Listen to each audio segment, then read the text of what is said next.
Good morning, everyone. My name is Suhey Mojica, and I am the Senior Program Coordinator here at San Pablo Economic Development Corporation, also known as San Pablo EDC. Welcome to the SBA Federal Small Business Certifications webinar. Government contracts can offer significant opportunities for small businesses, but selling to the government requires a very different approach than selling to the commercial sector. Thank you for joining us today to learn how to leverage your small business certification to diversify your revenue stream and improve your bottom line. But before we get started, this webinar is being recorded. A recording will be available on our website at www.sanpabloedc.org. Any resources mentioned during the presentation will also be available on our website, or you can contact San Pablo EDC and we can make that information available to you. We also welcome your questions.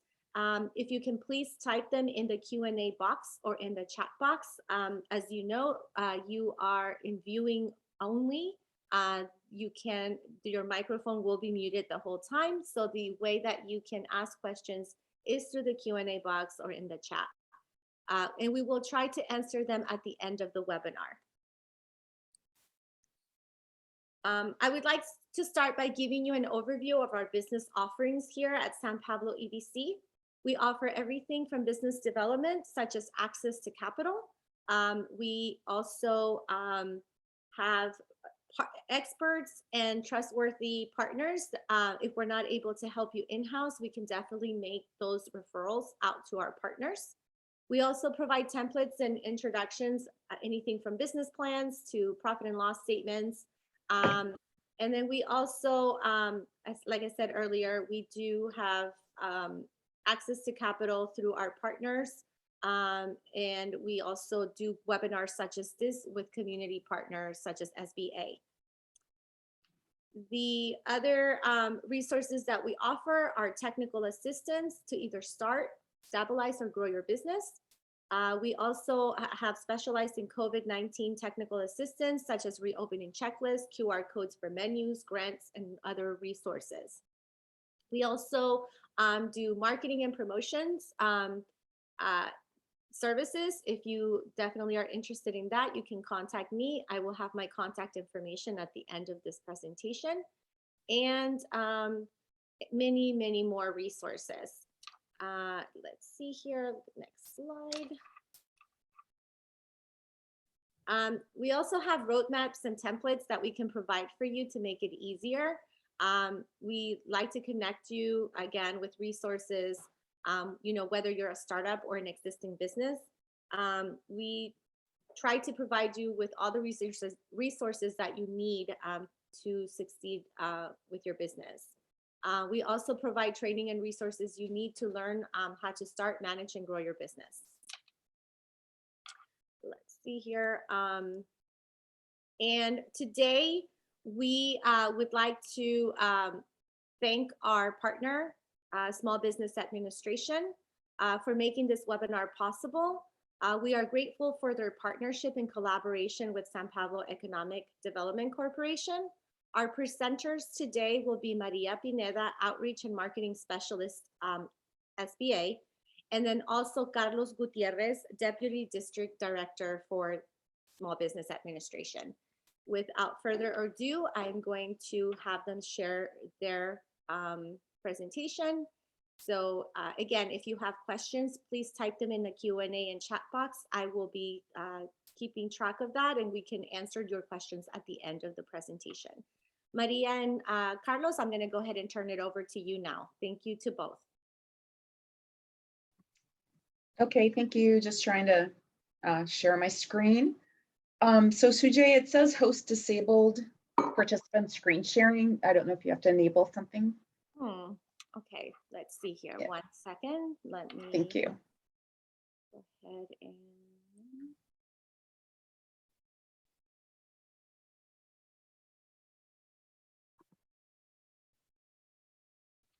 It's weird. 1 second.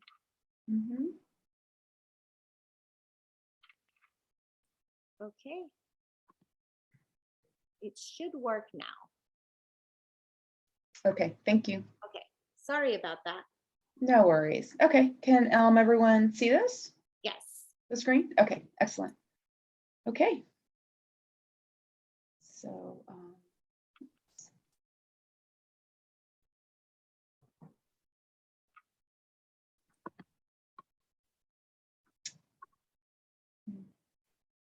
okay. Carlos, are you able to see the screen? Yes, we're good to go. And Okay. you can go ahead and keep it right there, and I'll start from there. Perfect, thank you. Good to go. Well, hello, everyone. It's a pleasure to join you today. Thank you, Suhei, and also thank you, Maria, for setting this collaboration up. It's always good to be able to share this type of information with the small business community. I'm going to give a quick, let me introduce myself first. My name is Carlos Gutierrez. I'm the Deputy District Director for the San Francisco District Office of the Small Business Administration. This presentation is pretty long, so I'm gonna break it down into two sections, and later on we'll work with Suhei and see if they want to do something specifically on certification. So the second half is certification specific, and I'm going to go through those really quick so that I can take more time on the front end with a broad overview of small business, federal government contracting in general. So that's what later on, if you have other questions about these certifications, certainly you can feel free to contact us, and we'll either send you some more information on it or schedule another presentation to go over it, and or both of those, and some direct assistance. So what we're going to be talking about today is small business federal government contracting, and like I said, a little bit about those certifications. And the goal is to help you determine if contracting is right for you, some important information about market research, the certification programs, and other programs supporting contracting efforts. Some of those are funded by SBA, and some are funded by other federal agencies. Next slide, please.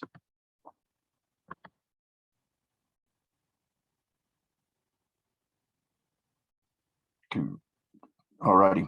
So for those that didn't know, the federal government is the world's largest buyer, doing about 500 billion per year. There's also, the fact that purchases by military and civilian installations amount to nearly 500 billion a year. The government's procurement policy is to encourage prime and subcontracting opportunities for small businesses, as they're a catalyst for economic growth. They fall into three categories: full and open competition, small business, and sole source. And the federal statutes define government-wide prime contracting goals, which represent a primary tool for helping small firms be considered for government contracting. The current goal is 23%. So that's what the government is trying to hit in terms of involving small businesses in the federal government contracting space. And those three methods that I mentioned up here, those consist of some certification programs that are based on socioeconomic categories, as well for number two there, and some sole source opportunities that I'll go over as well. So the government buys almost every product and service imaginable. That's an important thing to keep in mind. So later on, we'll talk about finding out how, if the government purchases what you're selling.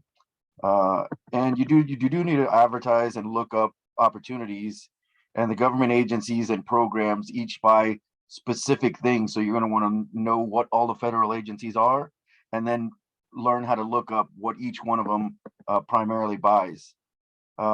There are opportunities that are strictly for large, what are often considered primes as well.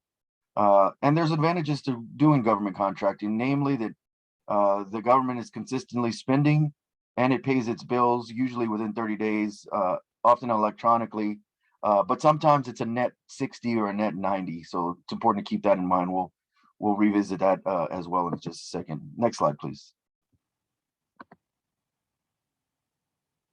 So this is a little bit more about set-asides for certification and socioeconomic programs, and these are all the categories that they fall into, and the percentages here on the side are the goals for each one of those categories. So you can see that women-owned, including economically disadvantaged women-owned, has a goaling of 5%. Small disadvantage has a goaling of 5%. Hub zone, 3%, and service-disabled veterans, veteran-owned, are 3% also. And then you have the overall goal of 23%. And so these set-asides are reserved for small businesses that are doing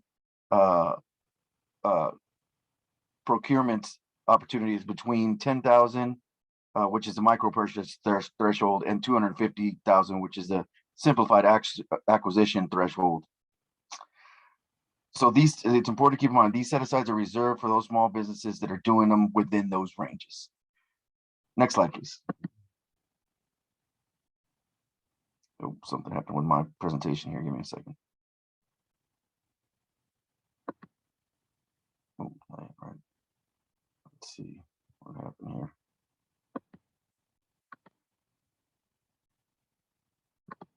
Give me 1 second. I just had a little technical difficulty. All right, there we go. So there's some questions that you're going to have to ask yourself, obviously, if you're interested in getting into government contracting. And namely, I mean, the thing that's at the top here is not necessarily what I would consider the most important. The most important thing is how long have you been in business? So there's a minimum requirement threshold of 2 years, but that doesn't mean that, you know, it's appropriate for every business to get in after they've been in business for just 2 years. Most businesses that get into government contracting have been in business much longer than that, 5, 10, 15, 20 years. But depending on the type of service that you provide, 2 years is typical. And in certain cases, you can, you know, there's waivers for getting it under 2 years. I've really only seen that in cybersecurity and IT. I'm not familiar with any other, you know, scenario. Now things might have changed a little bit in terms of things associated with healthcare and PPE and things like that. But I imagine that most things associated with durable medical equipment, such as PPE, they still want you to have that track record of 2 years. So keep in mind as well that you're going to need to have a accounting system as well. That helps you avoid unnecessary costs, operate efficiently. It's also required by law to track your assets and taxable income. So things that you would have to do for IRS anyhow, you know, you want to be able to make sure that you're in compliance there. And it's required for federal contracts anyhow as well. As I mentioned previously, you're going to want to look at, does the government buy what you sell? And as I mentioned, in most cases, the government buys, you know, it's a common phrase, hey, the government buys everything. And in a sense, they do. I mean, you know, military bases are basically like cities, and the military branches purchase the most of any government agency. So DOD is certainly a place that you may want to start just to see, hey, what does DOD purchase and in what quantities, you know, what facilities are they using them for, things like that. And do you have federal contracting experience? This is important because managing federal contracts is a lot different than managing private sector contracts and even state and local government contracts. That being said, it is good experience to have state and local because they're similar. And it'll give you a good runway and track record of experience dealing with a contracting environment that's very similar. So in a lot of cases, we would see folks that have done state and local contracting do well with federal contracting. Additionally, you know, because of the similarities, in a lot of cases, folks that are doing government contracting, federal, are, you know, simultaneously doing those other types of government contracting, not necessarily federal, but they're also governments. So you have to have the ability to compete in the federal marketplace, and that's greatly influenced by your experience. A way to get you in, a foot in the door, is to consider starting with subcontracting. There's resources for that as well. One of them is Subnet. You can look for opportunities to be a subcontractor there. So that experience is going to help you reap the benefits of some of these programs There's also programs that help small businesses come in. The largest one, which was where we'll discuss in a little bit more detail, is the 8A Business Development Program, which is a 9-year program. You can only have one chance at that in the life of the business, and it provides a lot of great opportunities for sole source contracting and some of these set asides. So you're going to want to look at us as well, capability, capacity for fulfillment of government contracting. And earlier I had mentioned, you know, that the government pays usually within 30 days. So that's usually, but sometimes it's important to keep in mind it is, you know, a net 60 or net 90. So a big part of any type of contracting is cash flow management. You know, do you have enough inventory? Do you have enough cash flow to handle the expenses that are associated with day-to-day operations if you're having to wait for 30 days or 60 days or 90 days? That's a really long time, especially when you're looking at 90s. So you're also going to want to look at that up front when you're looking at the contracting opportunities. You may be in a position where you say, look, I can only go after contracts currently or you know, at the beginning of 60 because I only have, you know, excuse me, of 30 because I only have a 30-day float. So I can't even really look at 90s because I don't have the type of cash flow required for that right now. Maybe I will soon, but not right now. So you need to look at, you know, hard assets and things that can be converted to cash within that time frame. Let me see here. Did I forget something? Nope, that's it. Next slide, please. So here's some questions that you would want to ask yourself if you're ready, you know, to get into federal government contracting. The sales cycles can be slow. Like I said, you know, just to reiterate, know what your sales cycles look like and what your cash flow situation looks like before you go in. Do you speak the language? This is another thing that you can get from some of the resource partners. There's a lot of acronyms. IDIQ, that stands for indefinite determination and indefinite quantity. SAM, that's a system that we're going to talk about a little bit for looking up government contracting opportunities and where you would also go to register your company so that folks can find you. CORE, Contracting Officer Representative. There's thousands of these acronyms that are associated with contracting, and some of your resource partners that we're going to get into, especially like the PTAC, they can point you in the right direction towards some training that'll help you kind of get your feet wet and familiarize yourself with those acronyms. And do you know how to price how to price your product and service appropriately? That's important as well. Obviously, you can benchmark some things that are going on in the private sector, but you'd also want to look at benchmarking other companies that are selling the similar products to the federal government currently. You may be underpricing grossly, and you wouldn't want to do that because you're missing out on opportunities, or you may be way over and in a situation where you might be asking questions, why can't I get any contracts? But if you look at other companies, and that's why SAM and Dynamic Small Business, the DSBS, the Dynamic Small Business Search, are great opportunities because those are open federal records platforms, excuse me, and you can look at what other companies have been doing and purchasing. So you might be able to look. Let's use the example of PPE, which is another acronym there, personal protective equipment. You know, that consists of, you know, the masks that everybody's wearing and the alcohol sprays and other things like that, and gloves and things like that. So you might be looking to sell those type of things. Well, you can go on to DSBS and do a search and find out what other companies are selling their products for. Are they selling the whole suite of those things? You know, which ones are selling just masks, things like that. So there's a lot of resources out there, but this leads to the next point. Have you conducted your market research? At the end of the day, there's a lot of information out there. It's available to you, but you're going to have to familiarize yourself with the platforms, which ones serve which purpose, and actually get in there and dig around for the information that you're looking for. And a lot of the databases and platforms, it's a lot of information. So It's something that you're going to have to kind of attack in a straightforward manner, but also you're going to want to create a plan for the type of information you need and where you can go get it. Those things apply as well. Those things don't end once you start receiving government contracts. That is typically one of the primary functions that, you know, an owner or somebody assigned within a business is going to have to do, because it's part of everyday, you know, vetting and data mining for looking at what kind of contract opportunities are available. So that leads to the next question here. Do you have the time for it? Because it is time exhaustive, and it can take time. It can take time and staff. So there's certainly a direct cost associated with it as well. Next slide, please. So these are some of the things associated with what we would consider market research.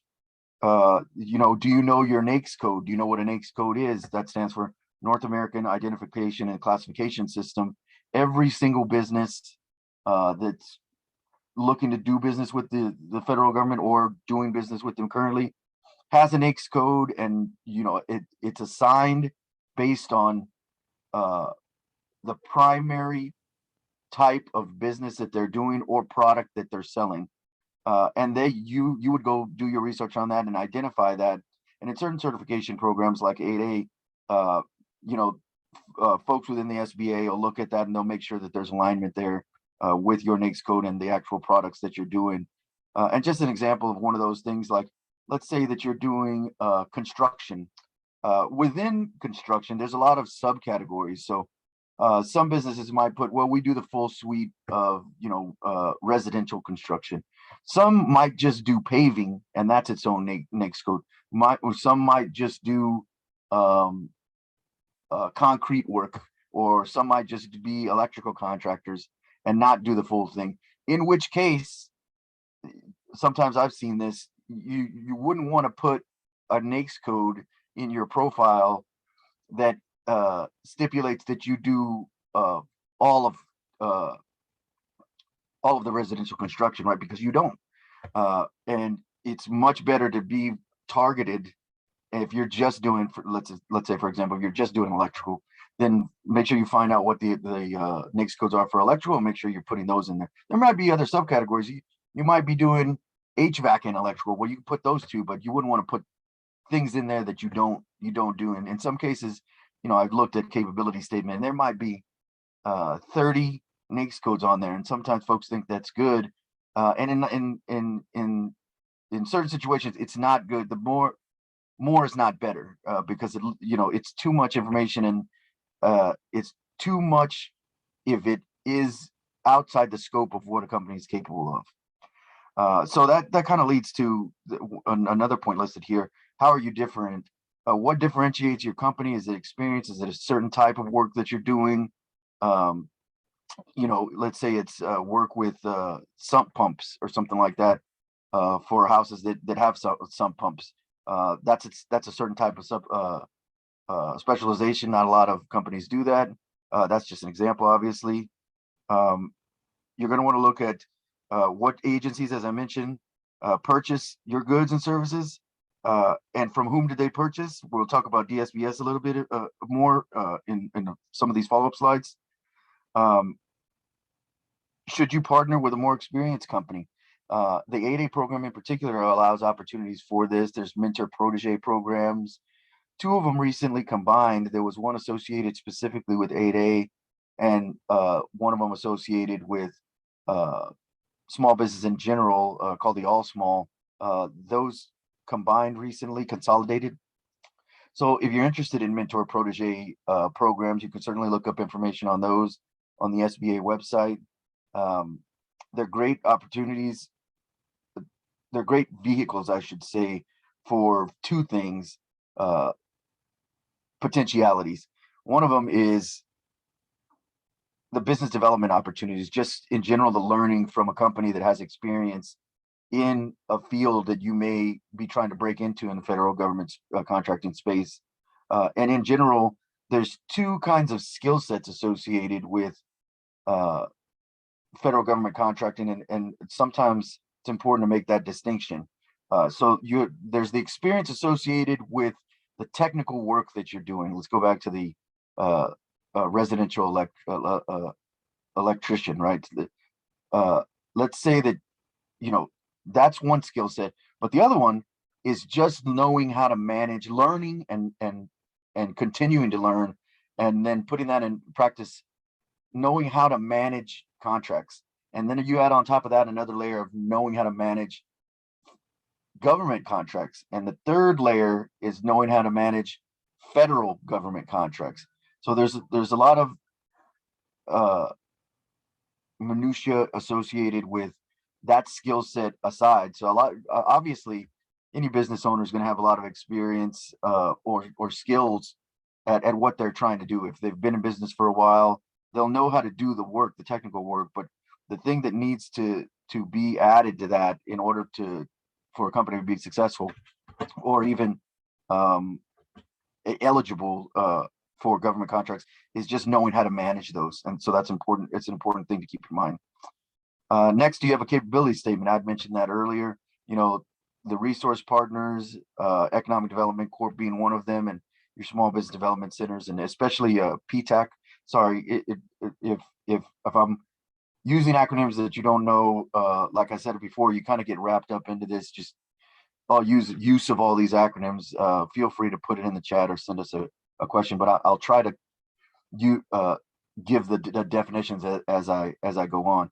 PTAC stands for Procurement and Technical Assistance Center, and they're specifically focused on helping folks with government contracting and accessing those opportunities. So I mentioned them here in addition to a large suite of services and expertise that they have. They can help you create a capability statement. And the short definition of a capability statement is pretty straightforward. It's what have you done? What has your business done? What certifications do you have? What agencies have you worked for?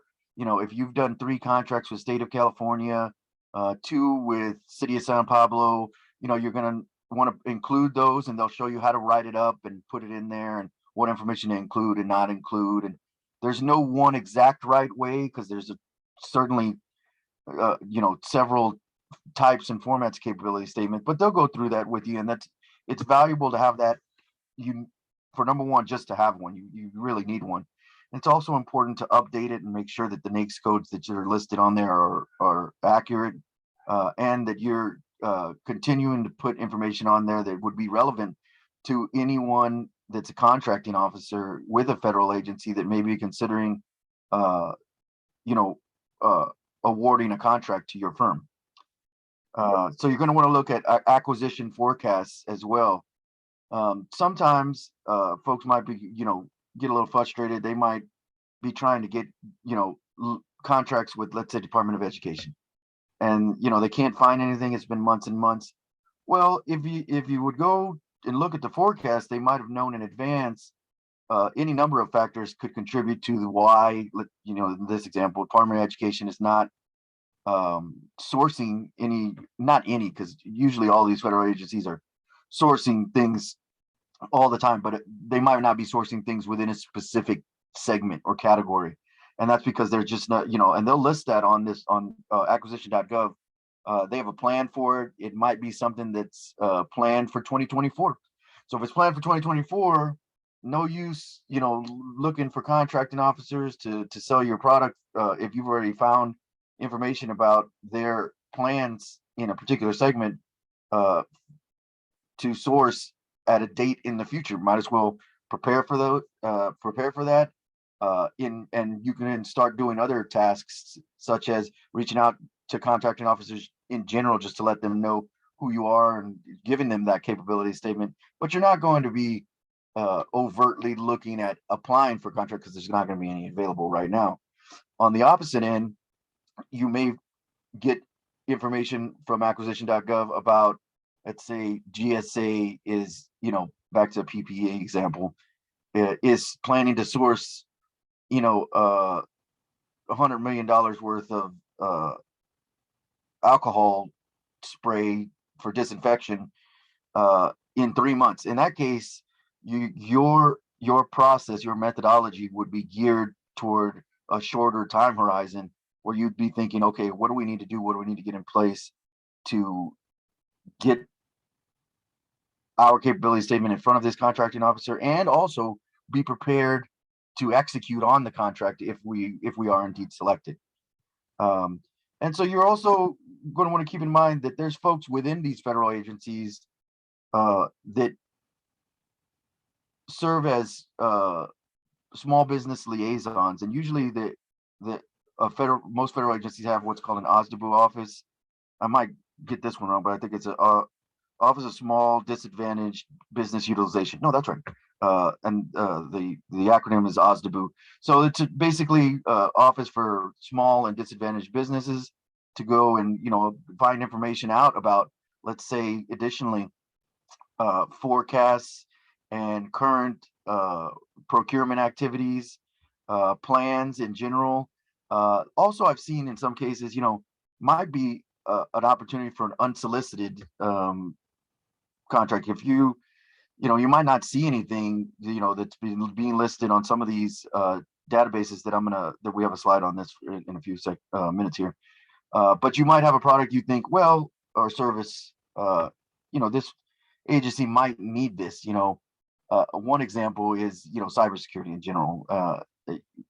A couple of years back, I don't know if everybody remembers, but federal government got hacked. I think it was twice. I think it was once in 2015, and then I think it happened again in 2018. And obviously that's bad news. And when those things happen, the federal government needs to source expertise from the newest and brightest companies that can help them with those type of things. So in situations like that, you might see an IT firm with that expertise just go in and talk to some of these offices and procurement offices as well, and just provide an unsolicited kind of bit of information about their company and what they can do. And in some cases, you might get a call back on something like that. Next slide, please.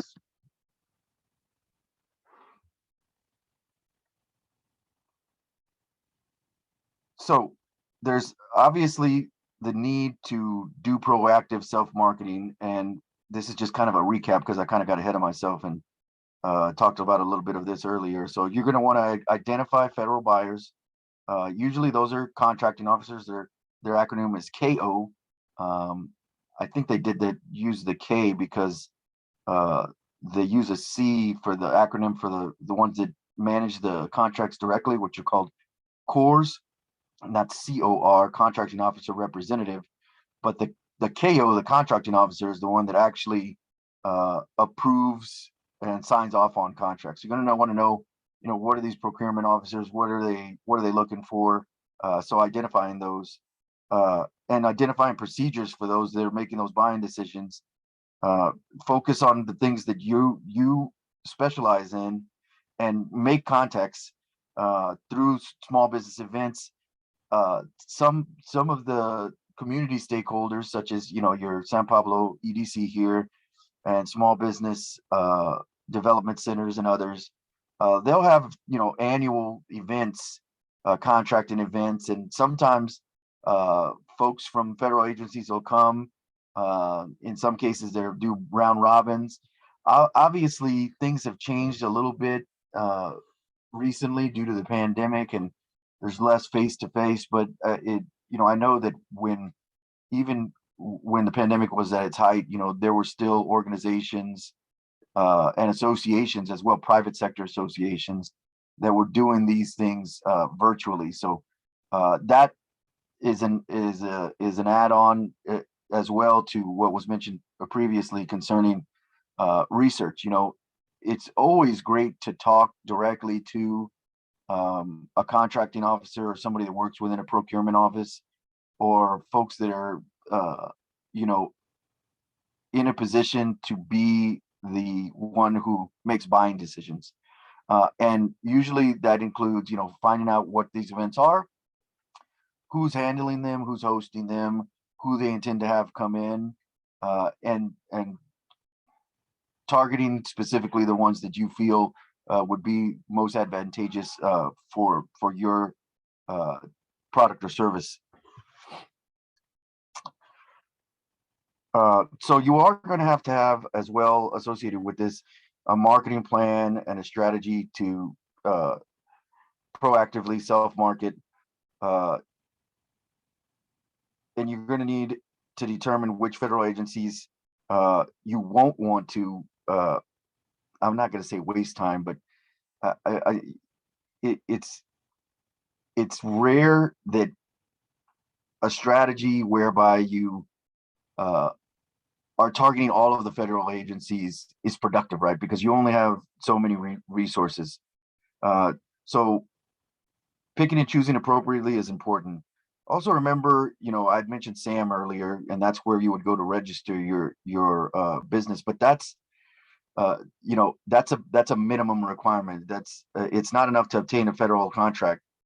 Ultimately, you're the one that would be responsible for your own success in this environment, and you'll need to market your business to attract attention from federal agencies. Now, on those, using the example, once you go on to SAM and you register, then you'd have a profile pop up in DSBS, Dynamic Small Business Search, and federal agencies can go on there and search as well if they're looking for a specific type of service or product provision. Additionally, I've gotten some calls where state and local governments say, hey, we're looking to, as an example, we're looking to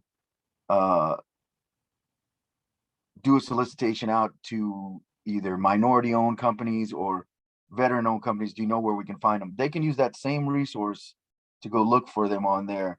So it's not to say that it's not valuable, and make sure that you have those profiles updated, because it is. But that's a push strategy. You're pushing the information out. You also need to do the push and the pull. Like, you need to go get the information and talk to folks as well. Next slide, please. So, well, you may have asked yourself, where do I get this information? So these are the websites, the databases that I'd been mentioning. You got USA Spending here. I'd mentioned acquisition.gov earlier. You got Federal Business Opportunities. It used to be FedBizOps, and now it's SAM. So they changed it to SAM. That's the third one listed here. And you have your FPDS, which is Federal Procurement Database, data system. And that's where you can see, what's been contracted already, who are the companies that have received certain contracting, things like that. And that's valuable. And it's a step, some companies skip, they say, well, we know what we do. We know who buys it. Let's say it's DOD, right? We know we sell, this certain type of material for uniforms. We know the DOD buys it, so we know who we have to go to. Well, it's equally as important to know who they bought it from before and who is currently selling that to them. And maybe additional information can be gleaned from that, such as what supplemental products are they purchasing as well. And that may be something that can be looked into as a growth strategy for a company that's new to federal contracting as well. Next slide, please.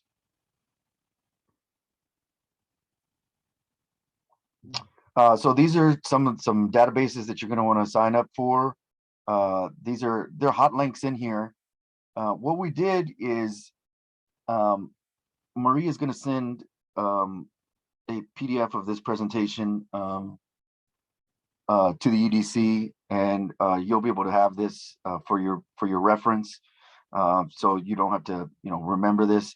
I think the hot links work still in the PDF, but even if they don't, you could just put these keywords in a search, and then it'll take you to the resource where you would need to go to get signed up on these databases and get the information that you need. And the bottom one here is just some subcontracting, some contracting and subcontracting information in general, and the link to Subnet is in there as well.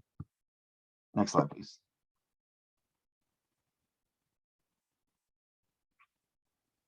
So it is a transparent process. You'll be surprised, as I've mentioned a couple of times. There's a lot of information out there, and it says request a brief. Um, that's certainly a possibility. It's also contingent upon, how busy a particular office is. It might take a lot of time, or you might get one right away. And the contracting officer is able to explain to you by, if you show them, a capability statement, maybe in a business plan, they can tell you where you're weak and where you're strong.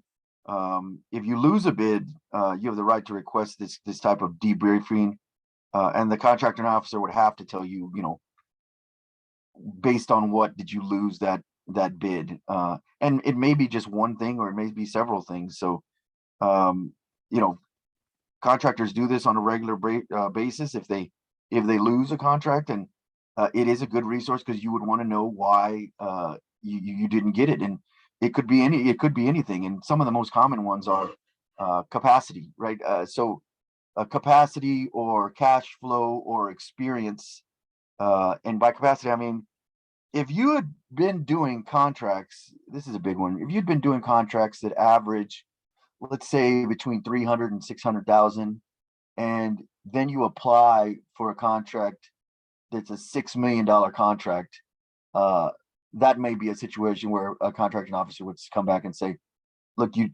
based on past performance, you don't have the capacity to do this $6 million contract, in which case you would be able to maybe show that you had plans to joint venture with somebody. But if you did, you would have probably put that in the initial submission. So it could come back anything like that. And that's also something to keep in mind on the front end. If and the same thing applies at different dollar amounts. If you've been hovering around $10 million contracts, it's much more difficult to go after $100 million contracts. That's a big leap to make. Next slide, please. All right, so I wanted to leave a little bit of time for me to get into the resource partners, which we're going to skip through these slides pretty quickly, but I did want to give just a general overview. There are certification programs that SBA offers. One of them, the Veterans Certification Program, the CVE, was actually managed out of VA and is being transitioned over to SBA right now. We're right in the process of it. I think it'll probably be 100% transitioned probably within the next couple of months, less than 3 maybe, but don't quote me on that one. It could take a little bit longer depending on how, what the requirements are, but they're in the process of it right now. So, but I digress. So the certifications are tools to help, businesses compete, in particular, in most cases, small business in particular, and certain affinity group type of businesses to access set-asides and sole source. And I mentioned those briefly earlier, but those are like women-owned, veteran-owned, disadvantaged business, minority-owned, and then there's another one, Hub Zone, which I'll talk about briefly. It's they provide the ability to compete, and this is an important distinction, against maybe larger companies or other companies with that have had more experience in the space. It's not a guarantee of contracts. It's just not. It's like anything else. And if you have any experience with certifications in the private sector, a certification is a great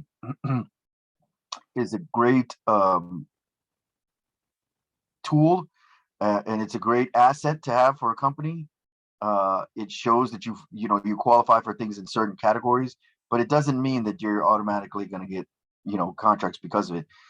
I deal with questions sometimes associated with the 8A program in particular, and I can see where some of the confusion is based on the reality that it's hard to there's a lot of time and effort necessary to be accepted in the 8A program, and some companies are under get in and they may be under the false impression that once you're in, then you're going to get contract, because federal agencies are required to go in there and look for just 8A and that's just not the way it works. you're still going to have to do all that, the market research and everything else. Next slide, please.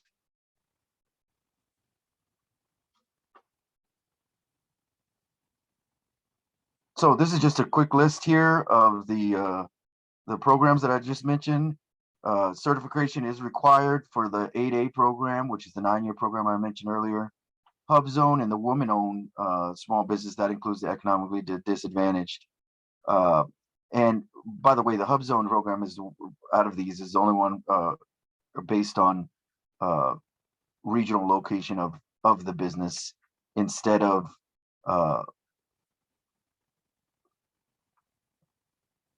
certification of the owners. It's where the business is. Self-certification is for the small businesses and the service disabled veteran-owned small business. And that's an important distinction as well. There is no SBA certification for veteran-owned. It's a service disabled veteran-owned. There are other certifications. This is another important distinction. Really quick. These certifications are the SBA certifications. There are others that cities have and states that fall into all manner of categories. And just because you have one doesn't mean that it would be applicable broadly, if that makes sense. So an important thing to consider when looking at certifications is how does the acquisition of this certification benefit me? So this is a long presentation about the requirements for each. We're almost at the end here. I knew that this first part would be for, that's why I mentioned this is more of a breakdown into 2 separate presentations. I'm more than happy to do the other one. I think it's very valuable, but we can come back to that another time. I'm going to ask Maria to go ahead and skip down all the way near the end to where the resource partners are, so I can go over that real quick. And then we'll stop there. And if we have any questions, any questions, then we can address those at that time. Let me see, Maria. I think I'll tell you. It's the very last one, actually, Maria.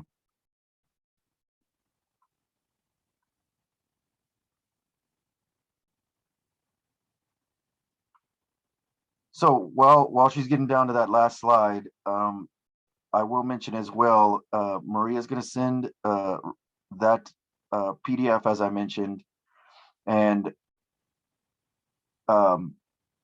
my contact information, she'll send that out as well to Suhei.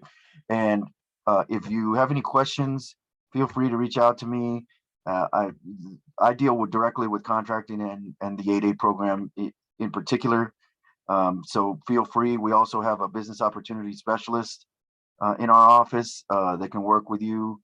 We're co-located with the government contracting office that works on new applications as well for the 8A program and other contracting specific functions. So feel free. The best place to start, though, and that's why I wanted to leave a few minutes for this, are these resources here. Our website gives a great amount of basic information, and like I said, this is a lot of information involved. So you're going to want to start kind of piecemeal, give yourself a general overview, and then if you have questions about where you can go, obviously this is our information about our district office here on the second dot here. The next one is one that I've mentioned a few times here, and their website is listed. That's the Procurement and Technical Assistance Center, the one for where we're located in Northern California. It's called the NorCal PTAC. They're a great resource for government contracting certification questions. How do I put together my capability statement? Where do I start if I've never done any contracting for state, city, local, anybody? What are some of the events that I should be going to talk to some of these folks? Anything like that. And if you go in, they'll talk to you about their full suite of services. In addition to that, the small business development centers have a vast network, over 900 centers throughout the country, and they help with contracting, but also with general small business technical assistance and guidance. Do you need help creating a marketing plan? Do you need help creating your pro forma financials, projections, business plan? Do you need to source some lending? They'll help you determine which lenders are good options based upon the amounts that you're looking for. Things like that. They'll talk about the SBA backed lending programs as well, and which ones would be good options for you in addition to some of the other programs that are not SBA backed, but are often managed by a CDFI or a regional lender. There's also SCORE chapters. Those are resource partners that are also partially funded. By the way, Small Business Development Centers, SCORE and Women's Business Center, those are all funded partially or fully in some cases by the SBA. So they work directly with us. And we fund them to provide this technical assistance directly, boots on the ground, as it is helping individual small business owners in the small business community. One of them that's not listed here also is the Veterans Business Outreach Center. We have one that just got brought online with us here in Northern California. If you are a veteran and you're seeking that assistance, they provide similar services to small business development centers.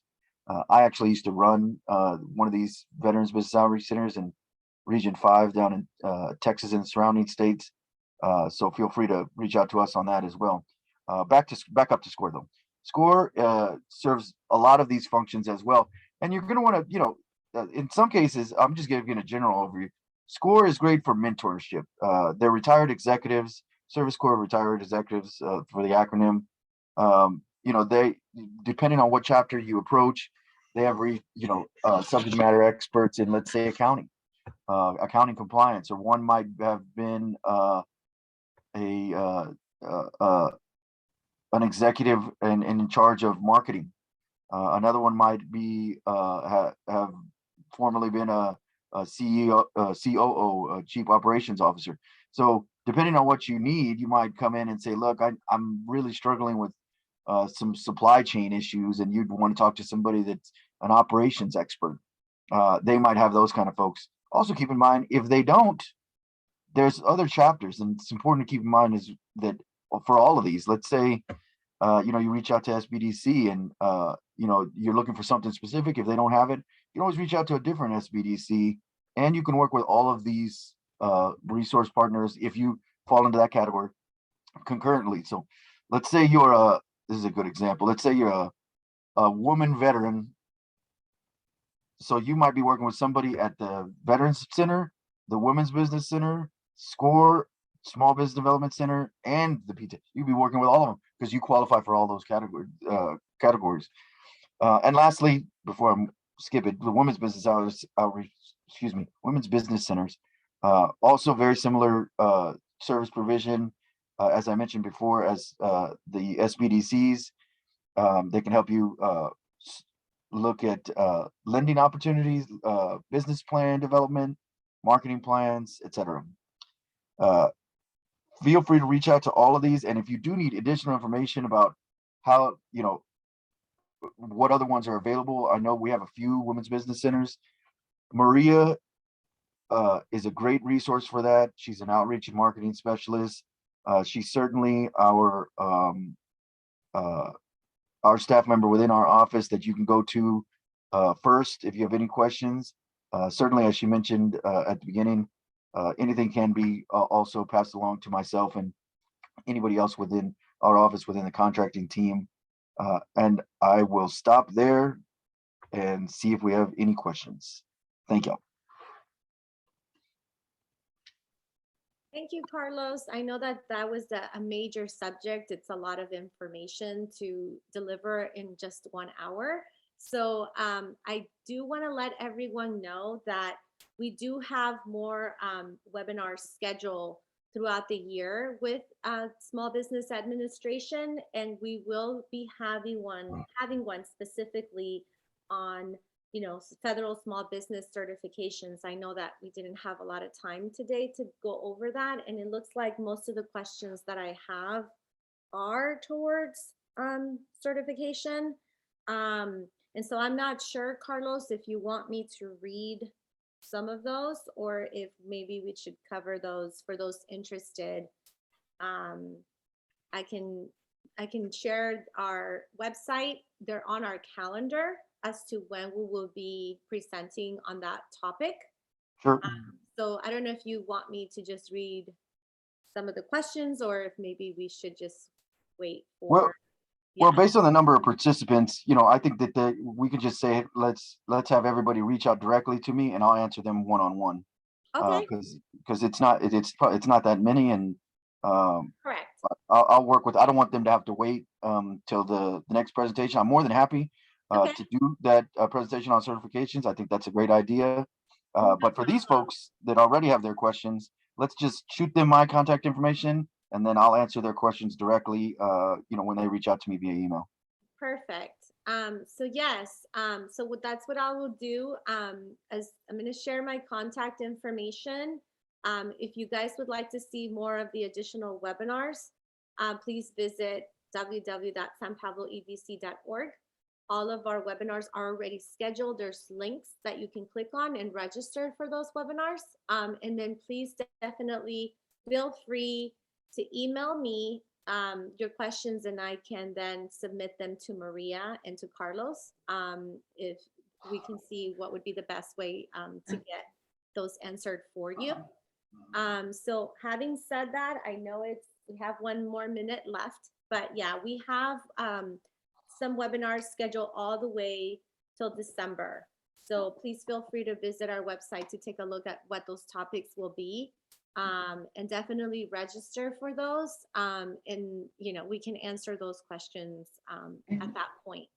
And Sujay, this is Maria. I'm sorry to interrupt. Just before we wrapped up, because I know we're nearing the end. I also just wanted to also, in addition to what Carlos said about federal contracting, the SBA at large has other products and services. I'll just, just a quick reminder to everybody out there in case you don't know. At SBA, we also have access to business capital and loans to small businesses and entrepreneurs. We have basically Sba Guaranteed Loans, and these loans can be used for purchase of commercial real estate, heavy equipment, working capital to cover operating expenses, to purchase a business, inventory, supplies, furniture, fixtures, as well as international trade loans if a small business wanted to export their products and services, as well as microloans up to $50,000. And as Carlos touched upon in the presentation, we also have that resource partner network throughout the state of California. And these offer free business technical assistance, as well as mentoring and consultation services for small business owners. And as we mentioned, Sujay will be sharing our contact information for attendees that would like further information on these other SBA products and services, in addition to, of course, federal contracting. And thank you so much for having us today. Thank you to both. So yeah, we definitely are very grateful again to Maria and Carlos for sharing such great information and resources this morning. And then also thank you to everyone who took time out of their day today to join us to learn more about the SBA programs and resources that are available to small businesses. Again, if you'd like to follow up and ask questions, or if you would like more information, definitely either contact me. I have Maria's information up on the screen. But if you do have questions for Carlos, please go ahead and submit those to me, and I can forward those to him later today or this week. Again, please join us and register for our next webinars by visiting our website. And I hope everyone has a wonderful day. Again, thank you, Maria and Carlos. We truly appreciate all the information provided here today. And if there's anything else that anyone else would like to say before we log off, please feel free to do so right now. Okay, sounds good. Well, all right. Thank you. Thank you, Carlos and Maria, and thank you everyone for joining. Thank both you. Have a good day. everyone has, yeah, have a good day. Bye.